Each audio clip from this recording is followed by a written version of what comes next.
Dr. Ben Carson, welcome to the conversation. Thank you. Among other things, you focus your practice on traumatic brain injuries, brain and spinal cord tumors, neurological and congenital disorders, including separating conjoined twins, and trigeminal neuralgia, which is sometimes referred to as the suicide disease because it's so painful. Why neurology, and why specifically pediatric neurology? Well, you know, I always was interested in medicine. It was the only thing that interested me as a kid. And you know, when I entered college, I thought I was going to be a psychiatrist. When I entered medical school, I thought I was going to be a psychiatrist. So I loved the brain. And as time went on, I realized I loved the tangible aspects of the brain even more than I did the intangible aspects. And also that was where my talents were. You know, I had a great deal of eye-hand coordination, the ability to think in 3 dimensions. I was a very careful person, never knocked things over and said, oops, which is a great characteristic for a brain surgeon, by the way. So all of those things seem to be pointing me in that direction. And I started out as an adult neurosurgeon, but I developed an affinity for the kids because, you know, with kids, what you see is what you get. When they feel good, you know they feel good. When they feel bad, you know they feel bad. And you can spend enormous amounts of time operating on a kid. And if you're successful, your reward may be 40, 50, 60 years of life. You don't get that with adults. So I get a big return on my investment. Now, not that long ago, your caseload was as many as 500 surgeries a year. You've cut back in recent years. That was twice the caseload of a typical neurosurgeon. Why so many? Well, for one thing, it's because I was pediatric neurosurgery at Johns Hopkins. And you were it. I was it. And now, you know, there are 4 of us. So, which is good because I was working way too hard. There's no question about it.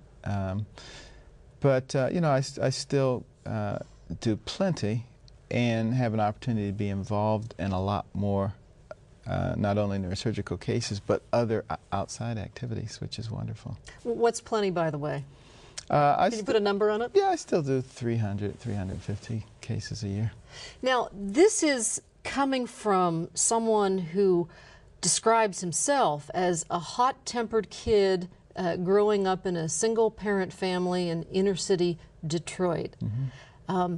You became the chief of pediatric neurosurgery at Johns Hopkins at the age of 33, which I think would have been remarkable for anyone, but especially remarkable for someone who came from your background. How did you do it? Well, I had help. But, you know, one of the things that I think my mother instilled in me and in my brother was a sense of responsibility. She had an incredibly difficult life herself.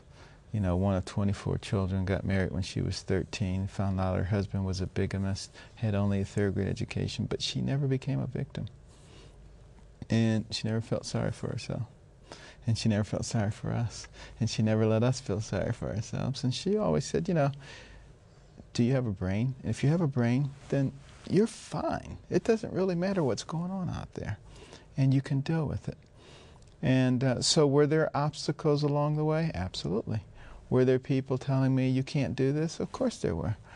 Did I listen to them? Of course not. You described it as the no excuses household, which I think is absolutely remarkable that your mother, as you said, with a 3rd grade education, had the wisdom to require the kinds of things that she did from you and your brother. Right, and that was it. You know, she was a good observer. And because she worked as a domestic, cleaning other people's houses, and she would work 2 or 3 jobs at a time because she didn't want to be on welfare. Because she noticed that she never saw anybody go on welfare and come off of it, and she didn't want that life for her or for us. But she would observe in those homes of very successful people what they did, and then she would bring that home. What they did was read. Right. She was working in homes where there were lots of books. There were lots of books. They read, they planned, they strategized. They had vast amounts of knowledge about all kinds of things. They didn't sit around watching TV all day, drinking and playing games. And she said, that's what people do in our neighborhood. And then she would take us to the places where she worked, and she would say, now, you have a choice. You can do what people do in our neighborhood, and you can stay there. Or you can do what people do in this neighborhood, and you can go there. You said that growing up, you hated your neighborhood, you hated the environment, you were angry, but you knew at some point this is temporary. Right. Well, it was once I started doing a lot of reading, I stopped hating poverty quite as much, because I knew by reading stories of people like Booker T. Washington, who was born a slave. It was illegal to read, but he taught himself to read anyway, read everything in sight, became an advisor to presidents. And I began to realize that the person who has the most to do with you is you. It's not the environment, and it's not somebody else. And as I began to understand that, I realized that I didn't have to remain in that neighborhood. I didn't have to remain in that state, that I could change it to whatever I wanted it to be. And at that point, it didn't bother me anymore, because I knew it was temporary. But here you were, a kid, you weren't on welfare, but your family did use medical assistance, and you recalled times when you would sit in the waiting room, in the hall, waiting for your turn. But you loved that environment. Did you, despite the fact that you weren't necessarily showing that you had what it took to become a neurosurgeon as a young kid, right, you love that environment? Well, I love the hospital environment, and sitting in the hallways and listening to the PA system.